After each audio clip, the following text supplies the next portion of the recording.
Mr. Acting Speaker, on Friday, November 10th, the Ministry of Youth, Social Development and Seniors held its second annual Nurturing Our Nation Parenting Expo.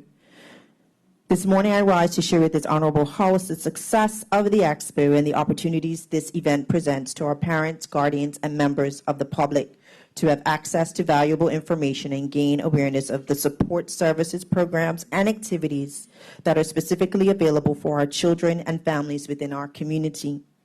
Mr. Acting Speaker, let me share that a key incentive for introducing the annual Parenting Expo resulted from the data gathered annually by the Department of Child and Family Services, using a family strengths and needs assessment on all families engaged in interventions with the department. We all know that data tells stories. The data collected from the assessments conducted supported the fact that two of the highest priority areas for most primary caregivers, that is our parents and guardians, are in need for greater support in coping skills and parenting skills. Mr. Acting Speaker, knowing that our parents were seeking greater assistance in these areas pushed the drive to find ways to ensure primary child caregivers are giving the support and tools through the promotion and awareness of and the many services available within the community. The Parenting Expo was held on the front lawn of City Hall and brought together in one centrally located space the diversity of services offered that assist parents and guardians in developing coping mechanisms and enhancing parenting skills to nurturing our children. Mr. Acting Speaker, in addition to the Parenting Expo this month, the ministry will be highlighting on all of its social media platforms the live stream panel discussions held last year with industry professionals, which covered a broad range of topics that were of interest to our parents, and these included personal care and well-being, effects of bullying and domestic violence on children, nutrition and meal planning, boundary setting for your child, and co-parenting and nurturing parents. Also, last year, the ministry intentionally introduced parenting tips for each month that were promoted on the ministry's social media platforms. These tips will continue to be highlighted for the remainder of this year and throughout 2024. Mr. Acting Speaker, the Ministry of Youth, Social Development and Seniors, inclusive of the Department of Child and Family Services, is committed to providing alternative ways to promote and raise awareness for parents and guardians so that they are equipped with practical solutions and resources to raise happy and confident children. Mr. Acting Speaker, the Parenting Expo takes a holistic approach in ensuring that the services promoted are diverse, as we understand not all parents experience the same with their children.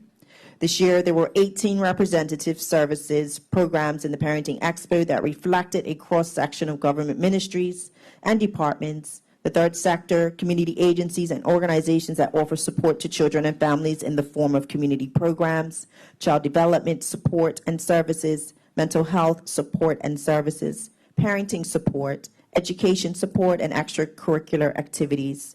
The various entities included, but not limited to, Bermuda Archery, Be Smart, the Child Development Program, Department of Education Early Childhood Education, Preschool Awareness and Registration, Department of Education Middle School Awareness and Registration, the Coalition for Protection of Children, the Department of Child and Family Services, Endeavor Program, the Family Center, In Motion School of Dance, the Ministry of Education's Education Reform Unit, the Mirrors Program, Mayvera Wellness, Tomorrow's Voices, WinReach, Women's Resource Center, Department of Health's Child Care Regulation Program, Department of Health's Oral Health Program. Information pamphlets were also distributed on behalf of Bermuda's National Bermuda Youth Library.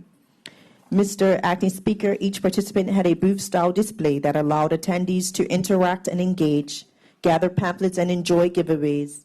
Many of the participants provided play areas, games, and live demonstrations to create a fun-filled, interactive, and informative environment. As a representative from each participating organization made a brief speech emphasizing their service, program, and/or activities that they offered for parents and children.